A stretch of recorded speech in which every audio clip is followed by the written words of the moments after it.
Comme tous les matins, Loïc part au travail et depuis un an, c'est au volant de sa nouvelle voiture, entièrement électrique, qu'il fait ses trajets quotidiens. Le rituel, c'est avant tout de débrancher la charge de la nuit passée. Quand il me reste pas assez de kilomètres pour le parcours que j'ai à faire le lendemain, je mets la voiture en recharge. Voilà. Ça y est, le véhicule est démarré. Loïc peut entamer ses 30 km pour aller au travail. Car cet usager n'habite pas en ville et emprunte même depuis un an les routes de campagne. La voiture électrique a complètement changé sa manière d'appréhender la route. Maintenant, j'ai trouvé mon trajet qui me convient le mieux, c'est de passer par les petites routes, par le Poiré-sur-Vie, par Mouilleron pour aller donc jusqu'à La Roche-sur-Yon.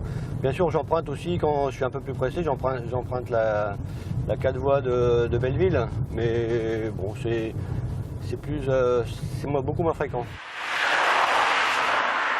Sa voiture ne lui aura pas coûté plus cher qu'une essence neuve de la même catégorie. Loïc dépense en moyenne 20 € d'électricité par mois pour ses trajets. À cela s'ajoutent 80 € de location de batterie.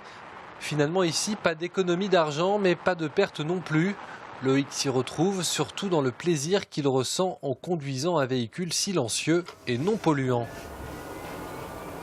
Je ne l'ai pas acheté pour faire des économies pour mon porte-monnaie. Au début, c'était un coup de cœur et voilà, c'est aussi parce que c'est aussi une conviction personnelle. Je préfère rouler en véhicule électrique qu'avec un moteur thermique, tout simplement. Après, bon, c'est une question de choix et puis une question de confort.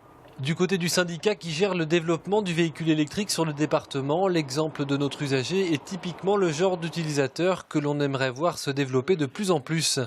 Leur but, dédiaboliser le véhicule électrique en milieu rural, en développant des bornes de recharge partout sur le département d'ici 2016. Le projet qui est défini aujourd'hui, c'est 350 bornes sur l'ensemble de la Vendée, ça veut dire 180 communes qui vont être équipées.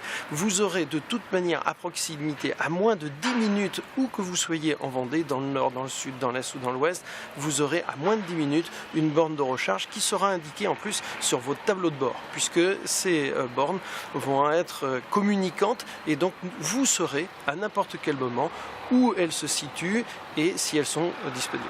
À la campagne comme à la ville, Loïc nous l'avoue, il n'est pas prêt de revenir à la voiture à essence, même s'il en possède quand même une pour les longs trajets, comme pour les départs en vacances.